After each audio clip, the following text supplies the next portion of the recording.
함께 고백하시겠습니다. 예수는 그리스도십니다. 또 고백하시겠습니다. 사망이 예수님을 토해냈습니다. 아멘. 부활하신 예수님께서 우리에게 부활의 새 생명을 주셨습니다.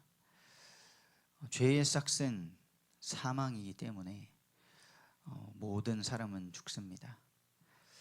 예수님께서는 죄가 없으시지만 저와 우리 모든 인류의 죄를 짊어지시고 죽으셨습니다. 하지만 그 죽음은 예수님을 삼킬 수 없었습니다. 죽음은 예수님을 토해냈습니다. 예수님께서 말씀하셨죠. 이 악한 세대가 표적을 구하나 내가 보여줄 것은 요나의 표적밖에 없다.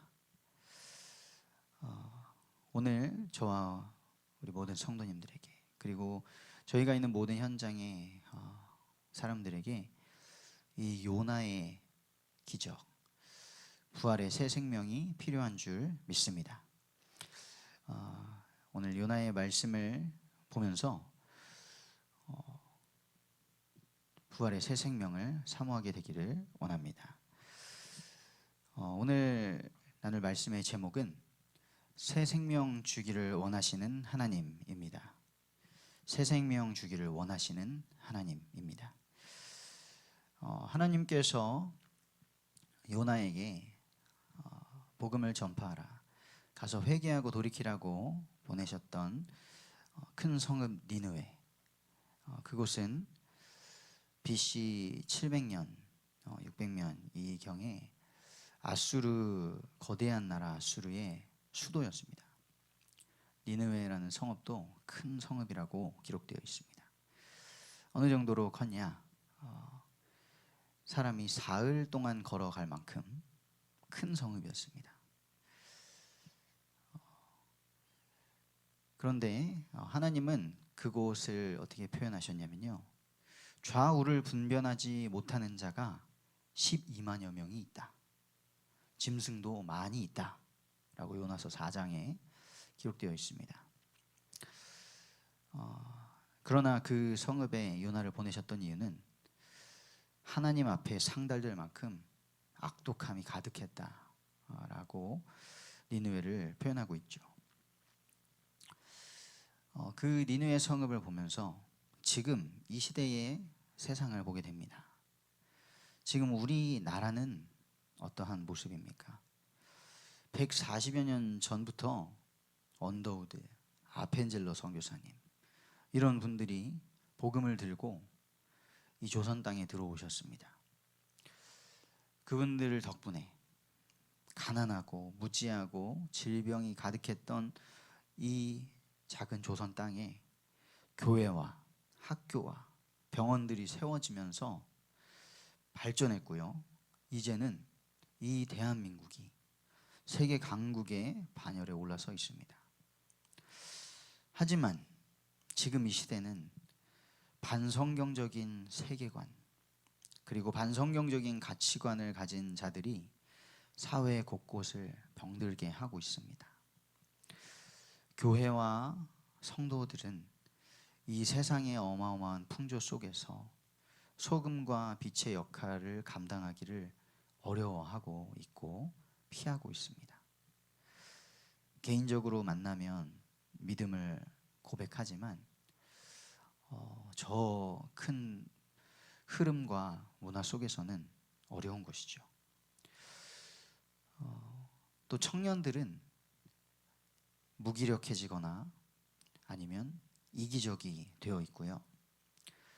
그리고 가난과 전쟁을 경험하지 못해서 모르는 우리 다음 세대는 급속도로 죄악된 문화에 물들고 있습니다. 하나님의 뜻보다 인간의 뜻이 우선되고 죄가 일상이 된 그런 세상이죠. 그러나 하나님은 그 시대의 니느웨, 그 도시도 포기하지 않으셨습니다. 그래서 하나님은 요나를 보내셔서 회개하기를 원하셨고 기회를 주기를 원하셨던 것이죠. 하나님께서 니느웨에 요나를 보내신 것처럼 이 시대에 저와 우리 성도님들을 보내신 줄 믿습니다. 하나님이 보내셨던 요나, 그 요나가 부활의 새 생명을 경험했습니다. 요나는 본래부터 하나님을 경외했습니다. 하나님이 어떤 분인지를 알았죠. 그런데 니느웨에 가서 회개의 복음을 전파하라는 하나님의 명령을 듣고는 하나님의 얼굴을 피해서 도망갔습니다. 다시스로 가는 배에, 완전 니느웨 반대 방향으로 가는 그 배에 올라탔죠. 요나의 심정이 조금 이해되는 것은 니느웨의 회개의 메시지를 선포하는 하나님의 뜻을 따르기 싫을 정도로 이 니느웨가 속했던 아수르라는 나라가 이스라엘을 계속해서 쳐들어오고 또 괴롭혔습니다. 때로는 우리도 하나님의 말씀을 따르기 싫을 정도로 힘든 상황에 처할 때가 있죠. 하나님의 말씀이 뭔지는 알겠는데 도저히 힘듭니다. 또 기도해야 되는 거 아는데 기도가 안 됩니다. 기도하고 싶지 않습니다. 이럴 때가 있습니다. 그리고 우리가 현장에서 여러 사람들을 마주하게 되는데요. 그 중에는 기도도 해주고 싶지 않을 정도로 미운 사람도 있습니다. 저희 교회에 한 번씩 이렇게 찾아오는 청년이 한 명 있습니다. 그 청년은 올 때마다 뭘 하냐? 만나는 사람마다 붙잡고 아버지에 대한 원망을 막 쏟아놓습니다. 근데 쏟아내도 끝이 없습니다. 그래서 처음에는 다 쏟아낼 때까지 들어줬습니다. 그런데 이게 아무리 쏟아내도 끝이 없구나. 오늘 쏟아내도 다음 주에 또 오면 똑같고. 그래서 이제는 오면은 함께 예배를 드려줍니다. 그리고 하나님의 말씀을 함께 봅니다. 우리 안에 말씀이 들어가면요, 하나님의 말씀이 들어가면 원망의 대상이 구원받아야 할 불쌍한 영혼이구나 하는 것을 알게 됩니다.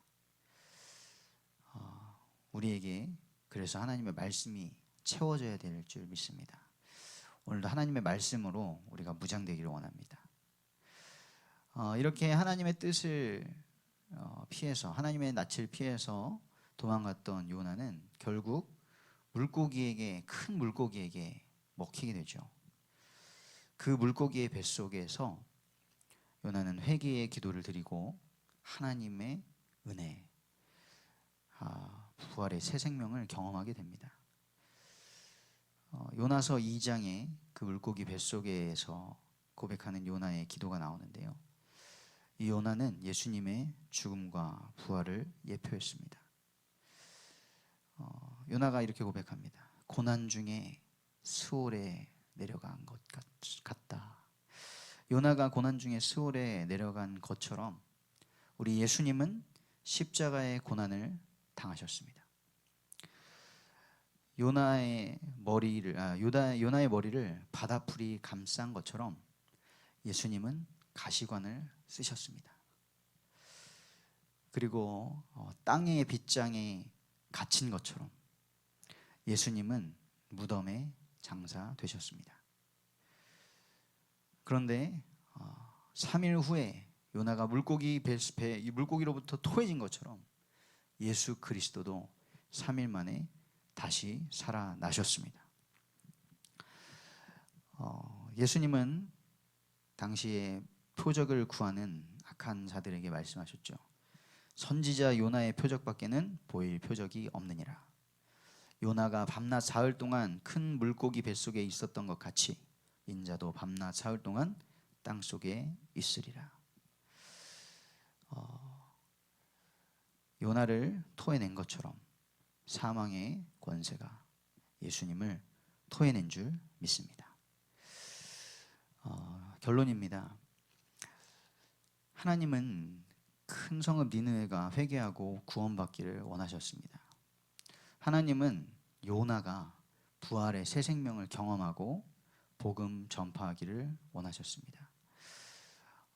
그 물고기 뱃속에서 3일 밤낮을 있다가 토해진 요나는 하나님의 뜻대로 니느웨로 회개의 복음을 말하러 갑니다. 물론 성심성의껏 다 해서 한 건 아니었지만 어쨌든 그 은혜를 경험하고 나서는 가게 되죠. 우리가 요나처럼 부활의 새 생명을 경험했다면, 복음을 전파하라는 하나님의 말씀과 뜻을 받았다면 오늘 어떻게 살아야 할까요? 강단을 통하여 말씀하신 것처럼 원불교를 버려야 합니다. 원망, 불평, 교만을 말하는 것이죠. 요나는 지식적으로 하나님을 잘 알고 있었습니다. 그래서 이렇게 고백합니다. 주께서는 은혜로우시며 자비로우시며 노하기를 더디하시며 인애가 크시사 뜻을 돌이켜 재앙을 내리지 아니하시는 하나님이신 줄을 내가 알았음이니이다. 요나는 하나님이 누구신 줄을 알았는데요. 하지만 그의 마음이 하나님과 멀리 있었죠. 하나님은 불쌍한 영혼들을 구원하기를 원하셨지만 요나는 그 뜻을 떠나 도망갈 만큼 그렇게 하나님과의 마음이 멀리 있었습니다. 요나는 원망했습니다. 니느웨를 멸망시키지 않으신 하나님을 향해 원망했습니다. 요나는 불평했습니다. 자기의 머리를 햇빛으로부터 가려주는 박넝쿨이 사라지니까 불평했습니다. 그리고 요나는 교만한 마음을 가졌습니다. 이스라엘 백성, 내 민족이 아닌 그 니느웨 성읍의 생명들을 멸망하기를 바라는 그런 마음을 가지고 있었습니다. 우리는 이러한 원망, 불평, 교만을 버려야 될 줄 믿습니다. 오늘 우리의 모습은 어떻습니까? 하나님을 지식으로만 알고 있지는 않나요? 우리도 하나님 앞에 원망하고 작은 불편에 불평하고 생명과 사명을 가볍게 여기는 교만 속에 빠져 있진 않은지 점검하기를 원합니다.